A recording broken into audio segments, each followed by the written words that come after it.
The Zenthora Academy gleamed like a jewel in the cosmos, nestled on a peaceful planet that orbited a distant star. Its crystalline spires stretched into the sky, shimmering with every hue imaginable, casting reflections across the planet's lush green surface. To the students of the Academy, it was a place of learning, a beacon of knowledge and collaboration among the galaxy's most advanced species. For James, a young human from Earth, it was a world that felt utterly alien. He had never been this far from his home planet before, and the weight of it all, the strange beings, the unfamiliar technologies, and the overwhelming sense of being an outsider, was heavy on his shoulders. His shuttle had docked not long ago, and as he stepped off, he could feel the eyes of his fellow students upon him. They were a diverse collection of species: Trass, towering four-armed beings with shifting gem-like skin; Lyrians, short and round with bioluminescent skin that flickered like fireflies; and the Vrak, their soft, tentacle-covered bodies rippling and undulating with every movement. Every one of them was far more accustomed to this environment than he was. They had all come from peaceful, technologically advanced worlds. And then there was Earth, the so-called Deathworld, a place where life was harsh, dangerous, and often brutal. James adjusted the strap on his shoulder as he took in the view, trying to calm his nerves. Earth had been invited to participate in the Academy's prestigious interspecies exchange program, and he had been selected to teach a course on one of humanity's most essential survival skills: first aid. It sounded simple enough, but James knew that it wasn't going to be easy. He was the first human to ever teach at Zenthora Academy, and his subject matter was the very embodiment of the harsh reality that humans had to face every day. Most species had never needed to worry about life and death situations the way Earthlings did. On their peaceful worlds, injuries were rare and easily healed by advanced medical technology. Humans, on the other hand, had been forced to develop ways to survive and heal even when no technology was available or when things went terribly wrong. As he walked toward the Academy's central building, the students continued to watch him from a distance, their curiosity palpable. They had heard stories of humanity's resilience, but they hadn't yet seen it in action. James was about to change that. Entering the grand hall of the Academy, the atmosphere was quiet, almost reverent. The floors were made of smooth, polished marble, and the walls glowed softly, their crystalline surfaces reflecting the light in dazzling patterns. He was led to his classroom, a modern space outfitted with holographic projectors and artificial gravity. It was sleek, clinical, and sterile in a way that felt foreign to him. James had spent his entire life surrounded by the rugged, unpredictable chaos of Earth's wilderness, where first aid meant improvising with whatever was at hand. He took a deep breath and steadied himself. Today was the beginning of his course. As he stepped into the classroom, his eyes locked onto the alien faces that turned toward him. Their expressions ranged from intrigue to skeptical. He knew they had no idea what to expect from a human instructor, especially one teaching something as primitive as first aid. But he was ready. He would show them that while humanity's methods might seem crude, they were born out of necessity and designed to get results. The alien students had no idea what they were about to witness. The classroom was far larger than James had anticipated, with high ceilings and walls that pulsed with soft, shifting colors. The students had already taken their seats, and a low hum filled the air as the holographic interfaces flickered to life before them. They were seated around a large, circular table, and as James glanced at their faces, he couldn't help but notice the way their eyes shifted from curiosity to wariness. They were all so different from each other and yet, in some ways, so similar. They had that look, the look of beings who had never been exposed to something as raw and unpredictable as human survival. He cleared his throat, gathering his thoughts as he approached the central display panel. The alien students didn't speak, but their unspoken tension was palpable. James could sense their hesitation. After all, They had been raised on worlds where pain and injury were concepts they learned about from textbooks, not lived experiences. They had never faced the kind of life or death struggles humans encountered on a daily basis. "As you all know, I'm here to teach you about Earth's approach to first aid," James began, his voice steady and confident. "It's not like the medical practices you're used to. We don't have the luxury of perfect healing tech, and our environments are far less forgiving than yours." He paused, looking around the room, noting the varied species, the trass, whose towering, multi-armed bodies shimmered in the light, shifting like liquid stone, the Lyrians, whose soft, bulbous forms glowed with a gentle bioluminescence, and the Varrock, whose tentacles seemed to ripple in and out of sight, as though their bodies defied gravity. They were all looking at him now, awaiting an explanation. "On Earth," he continued, "we don't always have access to high-tech gadgets or advanced healing devices. Most of the time, we're on our own, forced to deal with injuries in the harshest conditions. That means we rely on basic, fundamental methods to save lives." James gestured toward the holographic display, which flickered and shifted, revealing the image of a human arm, a wound opening up, blood dripping down the side. The alien students' reactions were immediate. A few gasped, while others looked away in discomfort. For many of them, seeing blood was something of a shock. On their worlds, injuries were rare, and their medical technologies were far more advanced than anything humans could imagine. "This is a simple laceration," James said, pointing to the image. "On Earth, injuries like this happen all the time. If someone cuts themselves deep enough, they could bleed out within minutes if it's not addressed properly. In many places on my planet, we don't have access to automated med pods or advanced plasma-based healing. We have to rely on the basics: pressure, bandages, and sometimes even stitches." He took out a small first aid kit, the kind that was standard issue for anyone venturing into the wilds of Earth. The alien students watched intently, some fascinated, others still a bit repelled by the prospect of such crude methods. "Let's start with the basics," James said, opening the kit and pulling out a roll of bandages, a clean cloth, and some antiseptic wipes. "In the field, we don't have luxury items. We use what we have. So when someone gets injured, the first thing we do is stop the bleeding." He moved swiftly, demonstrating how to apply pressure to a wound, how to wrap it tightly and secure it with the bandage. He could feel their eyes on him, their confusion palpable. For the Trass, who had been raised on a planet where injuries could be instantly healed with telekinetic manipulation, this method seemed barbaric, primitive.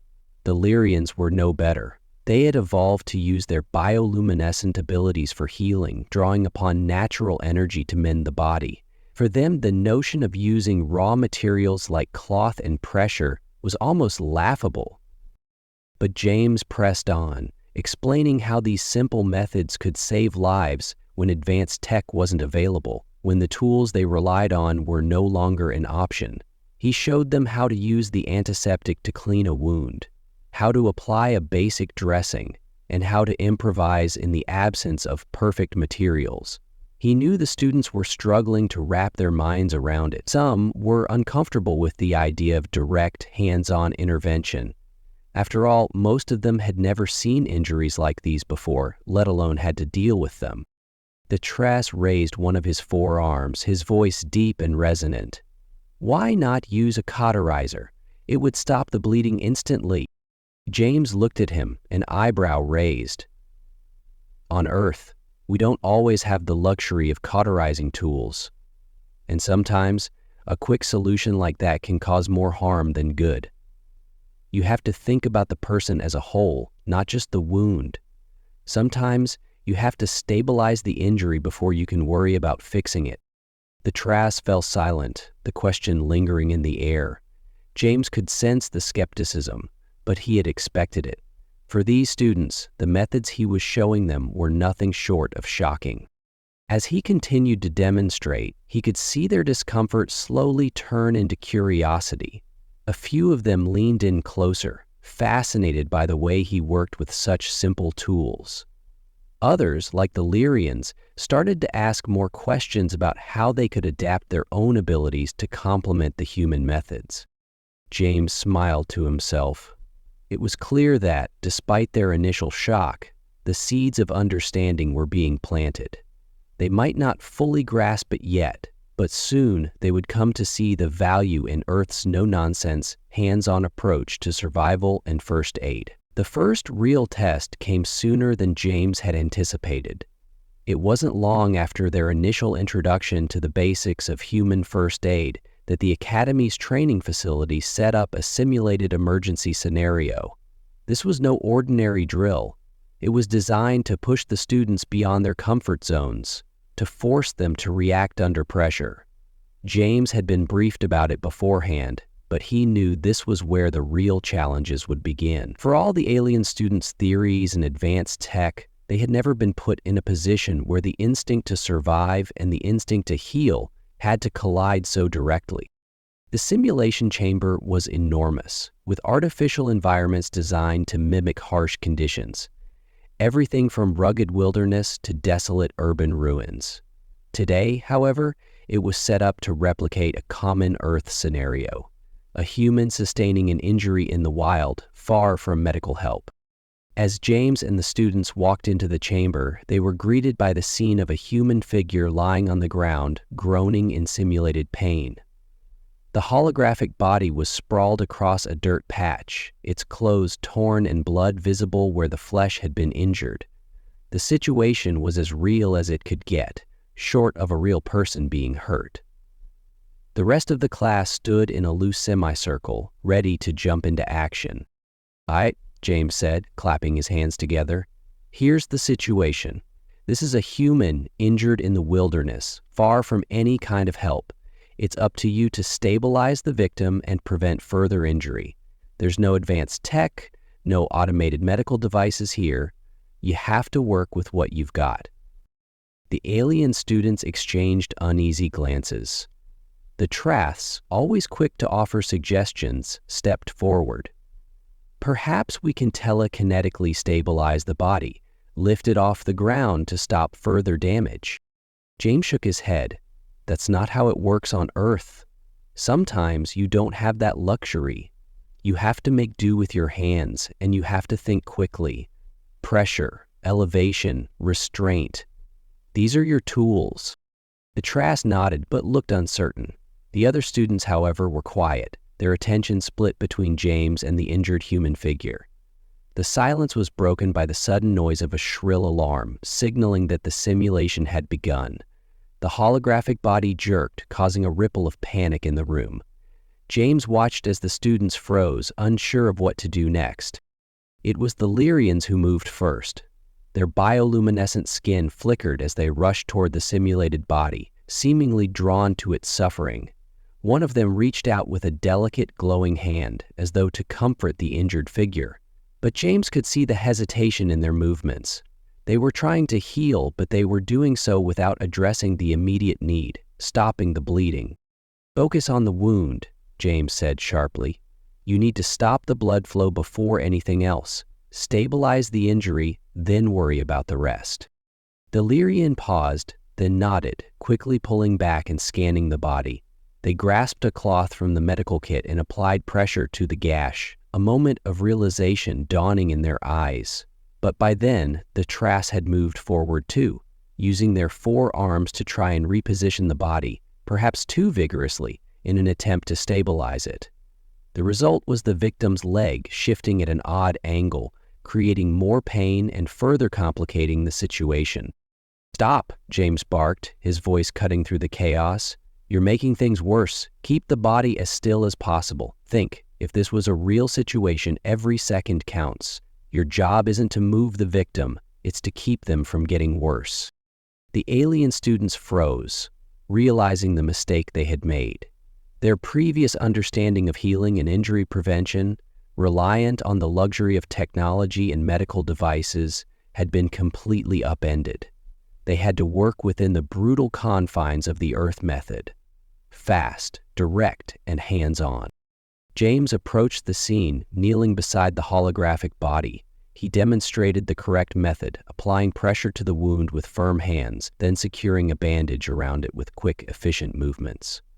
Pressure first. Keep the body as still as you can.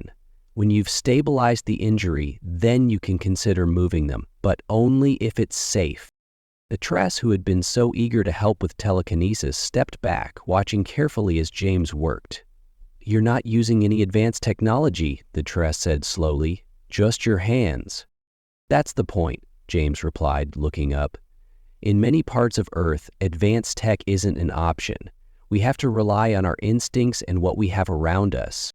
The Lyrians, who had been nervously hovering at the edge of the scene, approached once more, applying the lessons they had just learned. One of them reached for the bandage, and another began to calm the simulation with its light, the subtle glow now a guide, not a treatment. The students were starting to get it. Their initial shock at the crudeness of human methods was gradually turning into respect. They had never considered that such basic techniques could be so effective. After a few tense minutes, the simulation ended, the injured human figure lying motionless on the floor. The students stood, breathing heavily, but there was a look of realization in their eyes. They hadn't just been exposed to a new medical method. They had been challenged to rethink their assumptions about healing and survival. "That's how we do it on Earth," James said, his voice a little softer now. "We don't have the luxury of hesitation. You act fast, and you act with what you've got. If you can't rely on technology, you rely on your knowledge and your hands." The alien students, though exhausted, were beginning to understand. Their worldviews had been shifted. In the days that followed, they would continue to learn from their mistakes and from each other. It wasn't just about the right technique. It was about the mindset that drove those techniques. They had all been confronted with something much bigger than a medical method. They had faced Earth itself. The days that followed the simulation were filled with an unusual energy. The students had a new respect for James and his methods, but the most notable change was in their approach to their own knowledge. They were no longer questioning the simplicity of Earth's survival tactics. They were testing them, trying to see if they could integrate these old methods into their own more sophisticated healing techniques. James could tell that the students had started to take the lessons more seriously. They had begun to ask more specific questions, often looking for ways to enhance the basic methods with their own abilities. The Traz, for instance, had begun experimenting with ways to use their telekinetic powers to stabilize fractures and immobilize wounds without causing further strain on the body. The Lyrians, who had previously been hesitant to abandon their bioluminescent healing methods, were now trying to combine their light manipulation with the human techniques of pressure and bandaging, creating a fusion of biological and mechanical practices. One afternoon, after a particularly intense class on trauma care, James decided to conduct a follow-up lesson. This time, however, the stakes were higher. The class would be given the task of responding to a simulated compound fracture, something far more complex than the simple cuts and abrasions they had practiced with before. This would push their creativity, their composure, and their ability to adapt under pressure. As the simulation chamber flickered to life again, the alien students stood tall, their attention focused. This time, instead of a single simulated injury, there were multiple. A human figure with a leg twisted at an unnatural angle, its bone visibly protruding through the skin. The holographic body was in pain, its groans echoing throughout the room, adding a sense of urgency that seemed to vibrate through the floor. The students began to move immediately, as they had been trained. The Trass, always quick to act, reached out with their forearms to assess the situation, trying to identify how best to stabilize the injury. But this time, they hesitated.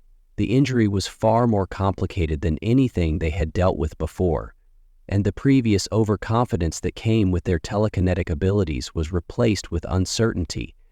Sarakaya, James, who had been watching from the side, could see their discomfort. This wasn't just about applying basic first aid anymore.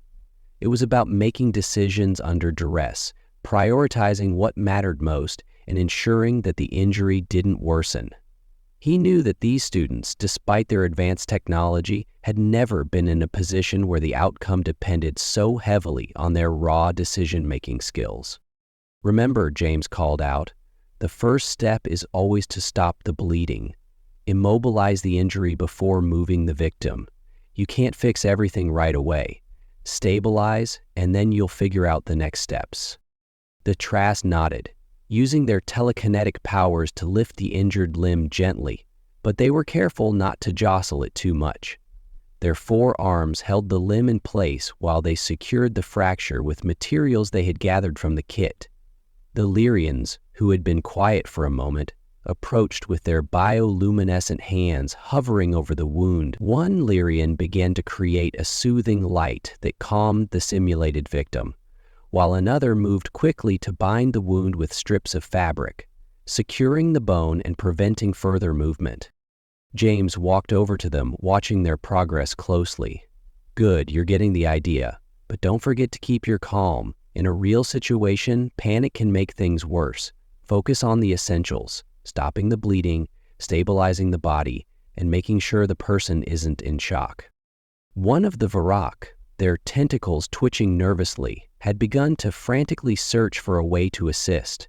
But unlike the others, the Varrock had hesitated to dive in, unsure of how to apply their unique form of healing, an ability to manipulate external energy fields and absorb pain signals. They had used this method for less severe injuries, but the complex nature of the fracture left them uncertain. "You can help by absorbing some of the pain," James suggested, seeing their reluctance, "but don't overdo it. Pain is part of the body's warning system. Don't try to block it completely, just enough to stabilize the victim so they can be moved safely." The Varrock, though still a little apprehensive, reached out with one of their tentacles. They focused, channeling their energy, and gently absorbed a portion of the pain. As they did, the holographic figure let out a soft sigh, the intensity of the injury easing slightly. James stepped back, allowing the students to work through the rest of the problem. For a while, there was only the sound of the students communicating, the rustling of materials, and the gentle hum of their various abilities coming together. The Trass had managed to immobilize the bone effectively, while the Lyrians had done what they could to calm the victim and stop the blood loss. The Varrock, though still new to this process, had taken a more subtle role, but their energy absorption had undeniably helped. After the simulation ended, the students were exhausted but proud. They had faced a real challenge and had responded as a team. Their once jaded view of Earth's primitive first aid methods had transformed into something more thoughtful. They were no longer looking down on the tools James had introduced. They were adapting and innovating, seeing how they could integrate their own advanced skills to make the process more efficient without losing the essential, hands-on principles. James allowed them to reflect on their actions. He could see the change in them now. What had started as an uncomfortable foreign experience was slowly becoming a true collaboration between worlds. And he had no doubt that in time, the aliens and students would not just understand Earth's methods, they would refine them and pass them on in ways he hadn't even imagined. As the weeks passed, the students' attitudes toward Earth's first aid techniques had evolved. What had begun as a begrudging acceptance of a crude, primitive practice had transformed into a deep curiosity. The alien students were no longer simply learning the motions of applying bandages or stopping blood loss. They were exploring the underlying principles of human survival and healing, attempting to understand the psychology and ingenuity that had driven humanity's approach to injuries. James was proud of their progress, but he knew that the hardest lessons still lay ahead.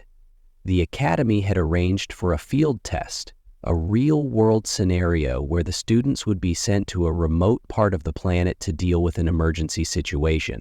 No holograms, no simulations, just raw, unpredictable reality. James wasn't sure what he was expecting, but he knew one thing for certain. This was going to push the students to their absolute limits. The morning of the field test arrived with a crisp breeze and a clear sky, but James could sense the tension in the air. The students, who had once been so full of confidence about their advanced technology and medical practices, were now nervous. They had come to realize that no matter how advanced their species were, there was always something fundamentally unpredictable about an emergency. The simulation chamber had been replaced with a small craft, a shuttle designed to take them to the wilderness location where the test would unfold. As they boarded, the students exchanged looks, their unease palpable. The Trass, always so confident in their abilities, had been quiet. The Lillirians, normally calm and glowing with their gentle bioluminescence, now seemed subdued. Even the Varrock, who had been learning how to manipulate energy fields to alleviate pain, appeared thoughtful and hesitant. James addressed the group, his voice steady but firm. "This isn't going to be easy. The situation you're about to face will be chaotic, unpredictable, and potentially dangerous. There won't be any fancy gadgets, no backup, no med pods to save you if things go wrong. You will have to think and act with what you know." The students listened intently, the gravity of the situation finally sinking in. They were about to face a challenge that no amount of technology could solve. They had to rely on their skills, their instincts, and their capacity to adapt. For the first time, the idea of human resilience didn't seem so absurd. The shuttle touched down on a remote area of the planet, far from the safety of the academy. The landscape was rugged, filled with jagged rocks and thick underbrush. It was a harsh, unforgiving environment, similar in some ways to Earth's wilderness, but still alien in its own right. The temperature was cool, the air thin, and the distant sound of wildlife echoed in the distance. It was beautiful, but it was a place where danger could strike at any moment. James led them through the thick forest, the students trailing behind, scanning the surroundings with a mixture of apprehension and determination. As they moved deeper into the woods, they came across the first test, a simulated accident scene. A human figure was lying beneath a large fallen tree, its leg pinned and twisted awkwardly beneath the massive weight of the trunk. The injury was severe, a broken leg, a deep gash to the head, and signs of potential internal bleeding. The holographic body groaned in pain, and a soft alarm indicated the urgency of the situation. The students immediately jumped into action, but James could see the hesitation in their movements. The Trass were the first to react, lifting the tree with their telekinetic powers in an attempt to free the victim. They were careful, but still, there was something mechanical about their approach. They hadn't yet grasped the human instinct to stay grounded, to think about how every action could lead to a greater risk. James stepped forward, his voice calm. "Don't move the victim too quickly. The leg might be broken, and the body could be in shock. You need to stabilize them first." The Trass halted, their telekinetic field still hovering around the tree. The Lyrians moved in next, their bioluminescent hands hovering over the victim, attempting to use their light to calm the simulated human. But James could see that they were trying to heal the injury without first addressing the root cause. They were treating the symptom, not the problem. "First aid starts with stopping the immediate dangers," James instructed. "You need to assess the injuries, stop the bleeding, and stabilize the victim. Only after that do you try to heal them." The Lyrians nodded, understanding the importance of priorities. They began to bind the leg with makeshift splints, using nearby branches and cloth from the first aid kits James had provided.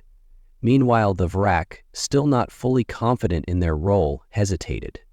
They watched as the others worked, their tentacles twitching nervously. James could tell they were struggling with the idea of how to apply their unique pain-alleviating abilities without disrupting the flow of the others' work. "Go ahead and help," James said, his tone encouraging. "You're not just here to absorb pain, you're part of the team." The Vrak extended one of their tentacles toward the injured leg, creating a soothing energy field that eased the victim's pain. Their method wasn't perfect. It didn't heal the injury, but it helped keep the victim calm and prevent shock. It was a delicate balance, and James was impressed by how the students had begun to find their footing in such an intense, high-pressure situation. As the minutes ticked by, the team worked together, each student applying their own strengths to the situation. The Trass carefully lifted the tree, ensuring it wouldn't exacerbate the injury.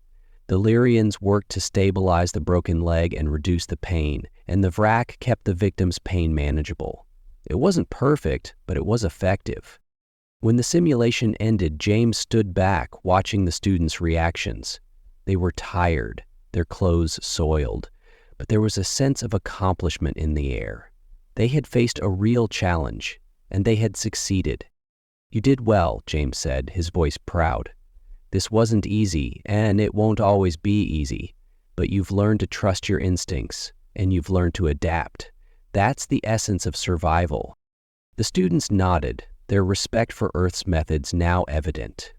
They had come a long way since that first class, and James could see that they were no longer just learning from him. They were starting to think for themselves. They had finally understood that the true strength of humanity's first aid methods wasn't in the tools or techniques, but in the relentless will to survive. The weeks following the field test were a time of reflection and growth. James could see the transformation in his students. What had once been a group of uncertain, hesitant learners was now a team of capable, confident individuals. They had learned to combine their advanced alien technologies with the core principles of Earth's methods, and the results were nothing short of impressive. The aliens were still experimenting with different ways to apply their abilities, but they had come to appreciate the adaptability and resourcefulness that Earth's first aid practices demanded. However, the real test wasn't over. James knew that the students had gained valuable experience, but there was one more hurdle to overcome. They needed to apply their newfound knowledge in a real-world scenario. The Academy had arranged for a visit to a remote human settlement that had recently suffered a natural disaster. The settlement, located on Earth's outskirts, had been hit by a severe storm that had caused flooding and structural damage. The human inhabitants were in desperate need of medical assistance, and the Academy had sent its best students to help. This would be the first time James's group would face a situation with real casualties. The shuttle ride to the settlement was tense. The alien students were silent, their faces illuminated by the soft glow of the ship's interior. Their eyes were filled with determination, but there was a trace of apprehension. This was no simulation. The people they were about to help were real, and the stakes were higher than ever. James knew that the students were capable of handling the situation, but he also understood that this experience would push them to their limits. As the shuttle touched down near the settlement, the group was greeted by the sight of devastation. The small town was barely recognizable. Floodwaters had inundated the streets, and buildings were collapsed or severely damaged. The air was thick with the smell of wet earth and debris. People were moving about, some carrying injured individuals, others searching for survivors. The chaos was overwhelming, but it was also the kind of scenario that would truly test the students' abilities. James gathered the group before they disembarked. "Listen up," he said, his voice cutting through the noise of the settlement. "This is the real thing. You've learned a lot, but this is where it matters. Stay focused, keep calm, work as a team. We're here to make a difference, but we can't do that if we panic." The students nodded, their expressions set. James could see the tension in their faces, but there was also a quiet resolve.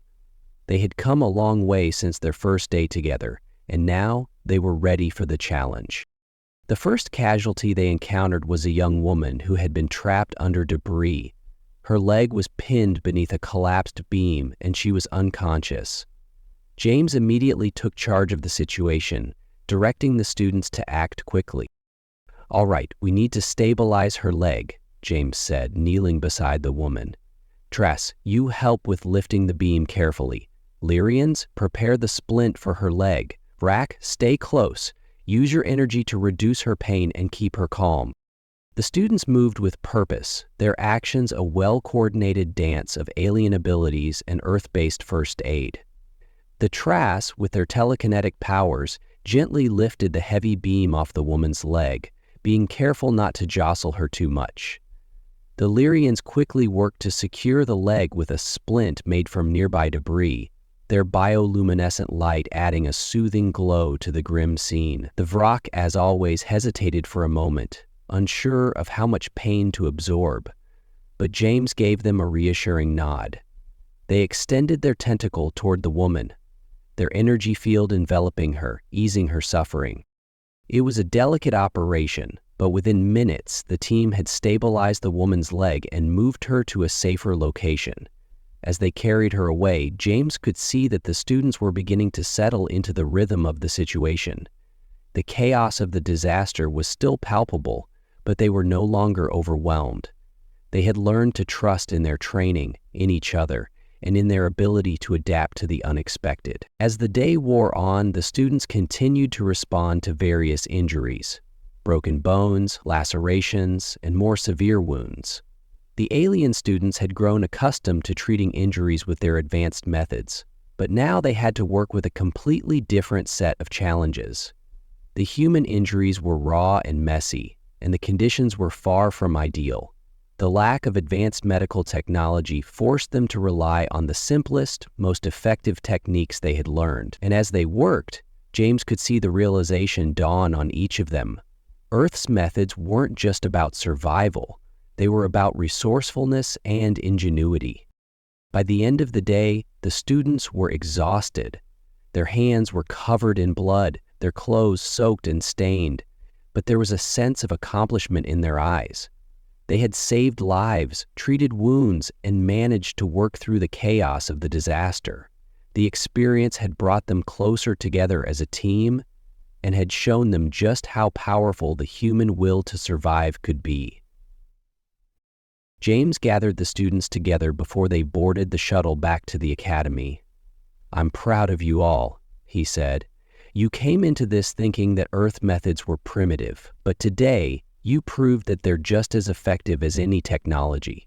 You've learned that survival isn't about gadgets or advanced tools.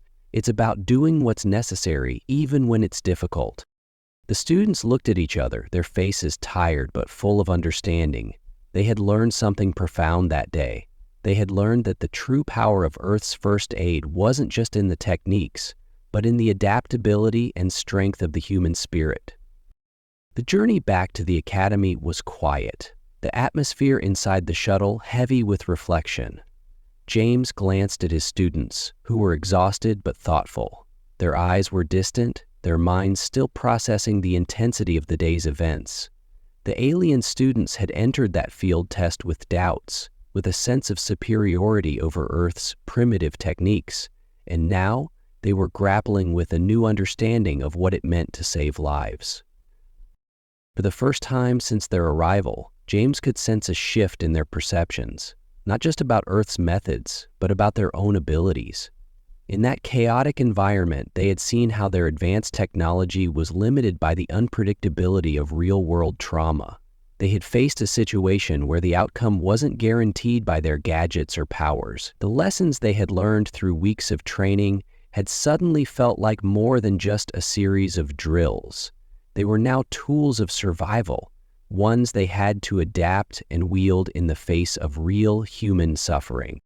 As the shuttle descended toward the academy, the familiar sight of the campus brought a sense of relief, but also a quiet finality to the day's challenges.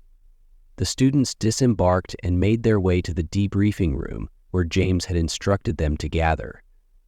The room was sterile, its white walls and bright lighting stark in contrast to the grim reality they had just faced. It was time to process everything that had happened, to reflect on their performance, and to understand what they had gained from the experience. James stood before them, his posture relaxed but firm. He didn't need to say much. He could see the shift in their demeanor, the way they carried themselves with quiet pride, the subtle respect in their eyes. It was evident that the lessons had taken root. "Today wasn't easy, but you all did well," he began, his voice steady. "You stepped up when it mattered. You faced real human suffering, and instead of retreating, you adapted. You helped. You learned the importance of thinking on your feet, of prioritizing the right actions at the right time." The Tiraz, who had once been so confident in their telekinetic abilities, now nodded with a new sense of humility. They had used their powers to lift debris and stabilize patients, but they had learned that sometimes subtlety was just as important as raw strength. The Lyrians, who had initially looked down on the idea of physical first aid, now understood the necessity of hands-on intervention. They had seen how their bioluminescence could provide comfort and calm, but also how human techniques like splinting and applying pressure were irreplaceable. The Varik, though still tentative in their approach, had gained confidence in their energy manipulation abilities. They had seen firsthand how their soothing energy could ease pain. But they had also witnessed the limits of their own powers. They couldn't heal everything. Sometimes, all they could do was make the pain more bearable until proper care could be given. James took a moment to let the silence settle before continuing. You've all learned something important today. Earth's methods may seem rudimentary, but they are born from necessity. Humans have had to adapt to their environment, to injuries, to disaster, without the luxury of advanced technology. It's this adaptability that's kept them alive. It's this adaptability that makes them strong. The students exchanged glances, each of them now processing what James had said in their own way. They had come to the academy with the belief that their advanced technologies and abilities made them superior in every way. But now, they saw the value of humanity's resilience, of their ability to adapt and survive when everything else failed. James could see it in their eyes. They had learned. They were no longer just students of a foreign species. They had become students of survival. And that realization was something James knew they would carry with them long after they left the academy. As the debriefing continued, James encouraged the students to share their thoughts. One by one, they spoke, reflecting on the challenges they had faced, the mistakes they had made, and the lessons they had learned. The Tra spoke of the importance of precision, of not rushing to use their powers without considering the consequences. The Lyrians talked about how their light could comfort, but it couldn't replace the physical acts of healing. The Vrok, quieter than the others, expressed how they had learned to use their energy more judiciously, to understand when to ease pain and when to let the body handle it on its own. It was clear that this experience had forged something deeper than just a set of skills. It had built a bridge between their advanced alien cultures and the raw primal methods of Earth survival. The alien students had gained a deeper understanding of humanity, not just as a species, but as a way of thinking. They had learned that survival wasn't just about what you knew. It was about being able to adapt, to respond to the unexpected, and to do whatever it took to save a life. James left the room that evening with a sense of pride that had nothing to do with his teaching abilities and everything to do with the growth he had witnessed in his students. They had started this journey skeptical of Earth's ways, but they were leaving with a profound respect for the human spirit.